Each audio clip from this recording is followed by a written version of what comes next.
Hey there planner friend, if you're the kind of person who loves watching a planner flip through video, then this is going to be the video for you.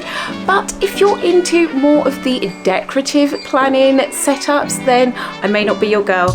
But if you love a functional planner that's going to help you organise your time and your tasks, then this is the video for you. So let's take a look at my planner. Okay, so let's get into it. Here is the planner that I was in. Now, I had vowed that I wasn't going to just buy random planner related stuff in the search of just, you know, a little dopamine hit to soothe the pain of being in a planner slump. But oh well, I broke that promise to myself and I've moved out from my Moterm Luxe, which is the cream croc A5 size, and I found a Norfolk, a Filofax Norfolk in the A5 size, and I decided to hit the buy now button. Now, here's the thing. I had bought this in the pocket size and I had absolutely loved the leather of the planner. In fact, there was a lot that I loved about the planner except for the ring size. It was way too large for my on-the-go pocket-size planner requirements, and so I didn't want to buy this and end up having buyer's remorse again. So it sat in my basket on Amazon for the longest time, as well as in my basket on Filofax as well. And it sold out in Filofax website, so I kind of was like, oh, well, I'm not going to get it. And I hummed and hawed and looked at it on Amazon, and then decided that no, I'm not going to get it. And then I talked myself into it because I need me quite a chunky planner. I need to fit a lot in here. And these planners, as I said, the pocket size has, I think it's either 25 or 30 millimeter rings. I can't remember exactly, but I did do a review of that planner, so I will pop a link to that in the description below.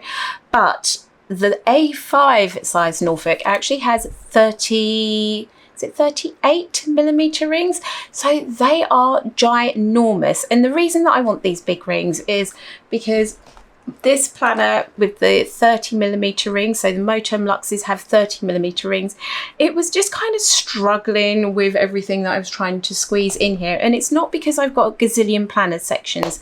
If I show you, my planner really is only 2 sections. It is a very functional setup. So the first section, as I said in a previous video, I wanted to add the tabbed indexes to help keep my planner a bit more organized. So the first section is purely schedule related.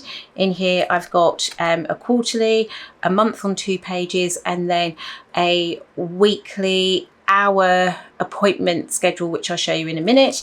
And then the second half of my planner, this is where I keep my meeting notes. So the whole reason I was in this planner slump was because I've recently started a part-time job as a home design consultant, and it just kind of tipped my world upside down a little bit, especially my planner, because it wasn't really set up. And I'd been doing like the pocket size on the go planner for a while whilst I was training in the role, and didn't need this planner because I didn't have appointments, I didn't have a schedule that I needed to manage, I didn't have meetings that I needed to take notes for.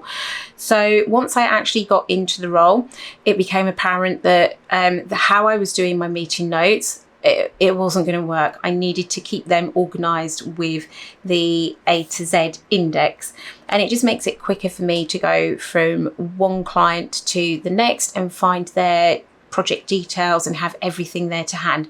So this is why I wanted a planner with these ginormous rings. And I'm not going to do a full review of this planner. Yes, I love that I've got lots of space in here, and when I open up the planner, it's not like the pages are all bunched up here and it's really hard to turn because there's not a lot of room. But it is really hard to turn because the rings are so big. You literally have to be very sort of deliberate about turning to a section. So that's one thing that I would say about these big rings. You can't just like go like this. It's not going to work. You literally have to like lift and turn to get to a different section, which, you know, I'm not angry about that. It's all right. We're doing it. We're learning. Now, in terms of how I've got this set up, I didn't really want to put a lot in the zipped pocket, so I've added in a zipped pocket where I keep my little essential supplies. This really is a one and done situation.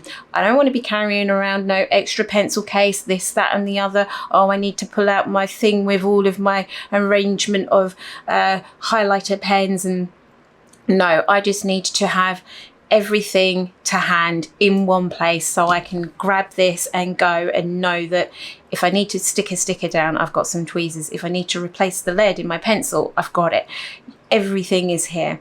Hence why I've got 3 pen loops in this planner. And another reason why I went for this planner, purely because it has the 2 pen loops on the front and the back cover.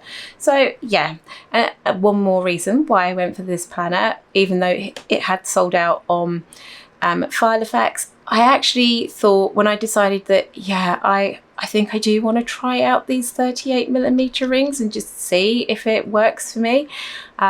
And I decided to go on eBay and see, was by any chance somebody selling their Norfolk A5? And lo and behold, there was somebody selling. It wasn't even an auction, it was a buy now. She was selling the taupe, which I already knew I liked that colour. And yeah, it was a bargain. It was about half the price that it would have cost me if I'd bought it brand new from Filofax. Okay, I don't have a box. Okay, there wasn't this fabulous unboxing moment. But you know what? I'm not angry about that, because this really was a chance for me to test out whether I want this planner, whether it's going to suit me for my needs. And you know what? I'm thinking, another reason why I didn't pull the trigger on buying it from Filofax, I'm thinking they might bring out another colour. I'm wondering whether they might bring out, say, like a steel blue or a slate blue sort of colour for the next season. I'm not sure. I just feel like there might be a new colour that they may launch, because they don't seem to be replacing the other colours, or maybe they will release the other colours. I don't know. I don't know what their thoughts, because I don't know how well received these massive rings were. I know some people didn't like the massive rings in the A5. I didn't like the big rings in the pocket size, but that's just because it didn't suit my use case. Whereas in this, these massive rings are brilliant. Anyway, I feel like I'm really waffling. So let's actually start to look at how I finally got this set up, because I've cleared so much stuff out from my planner when I decided to firstly add the index tabs to this planner, and then when I moved out from this planner and into here, I just stripped out loads of unnecessary gumps that I wasn't really using. So now this setup, got the pouch at the front. I've also got in the slip pocket these functional shape stickers, so tabs, block rings, date dots, mini drops and big drops, which, to be honest, these 3 I'm not really utilizing a lot, whereas these I 100% use. These, love these, and I will show you where I use them in my planner. These are from Papertarie. I found her on Etsy. I'm not sure if it was last year or the year, I think it was the year before last, and I'm based in the UK, she's based in the UK, and I was just really happy that I found a UK seller selling the kind of planner stickers that speak to my aesthetic. So that's what we've got going on in there. Nothing in the zip pocket, because I didn't want to make this look all lumpy bumpy. So I've got the clear plastic wallet, and this isn't actually a Filofax one, because what I find with the Filofax ones, and if I show you the slip, the top opening envelope pocket, the actual insert ends up being bigger than A5, so that you can fit A5 in there. So I get the idea behind it, but then it means it overhangs out the side of the page a bit too much. So this is true A5 size insert, but you wouldn't insert true A5 size pocket, but you wouldn't be able to put any A5 size paper in here. And like you can see, that's fine for my situation, because I'm just using it as a bit of a storage case. Next up, we've got my 2024 calendar. I just look at this for dates. It's handy to have it there if I just want to quickly see where a day falls or a date falls. Then we've got the quarterly insert where I can just see 3 months at a glance. At the moment, I'm mainly using this for mapping out term time for my children. They're at 3 different schools, so it's getting a little bit complicated for me. So I have their terms mapped out on here, and then it comes into the actual scheduling part of my planner. Now this dashboard page is from my collection. It's the Essentialist dashboard, and it really is a reminder to only do things that are absolutely necessary or extremely important. It's a reminder to focus on what is fundamental or central to the nature of something relating to, next line. It's a reminder that when you're an essentialist, it's about relating to some things or someone's basic or most important qualities. An essentialist is a person who works on a basic, indispensable or necessary element. It's someone who concentrates on essentials rather than details. So yeah, it's about not getting bogged down in the weeds with the minutiae and actually just getting on, not being busy and doing busy work, but actually being productive and doing things that are going to make a difference. And I don't always do that, to be honest, but that's why I need this reminder. I'm not this person. This is what the person that I'm aiming to be, that I'm working towards, that I'm visualizing myself as. Now, the current setup that I've got going on in here, and this is another shocker, because originally I had like the bullet journal style calendar list, and the calendar grid, no, we're going to a calendar grid, and I can't believe that I'm doing this as my monthly spread, because I started off in a calendar grid, but I found the blank boxes where I could just like be free to write with my scraggly handwriting all over the place. It was looking like a hot mess. So I soon moved away to having a bit more conformity, shall we say, with a different sort of spread. But now I'm coming back to the calendar grid just because actually I quite like to just see everything and see it as the week. And yeah, I've still got my goal planning and action steps for the goal space. I've still got space to write reminders and to-dos, but now I can just have a bit more of a bird's eye view of my month, and you know, it's being more essentialist, I guess. So if I show you how that's actually reflected in a spread that I've got set up, that, you know, this is after the pen. I've got my days off highlighted. I've used my mini icon stickers these are from Papertarie, so I just keep them to hand just behind my monthly spread, so I can pop the little icons down so I can visually see what's going on in my month. Like, yes, I really love this setup. And then from here we go straight into, if I show you this one, we go straight into my weekly schedule, and this is an hourly schedule, and I had shared this insert before, but there were a few tweaks that I wanted to make, so I've added in the line at the top. So for example, I've got a brands day at head office, so I've just highlighted that for Wednesday. I've got a day off on Thursday, so again I can just bring any sort of all-day events to the forefront by adding them at the top, and it just lets me know that that day is governed by one main thing.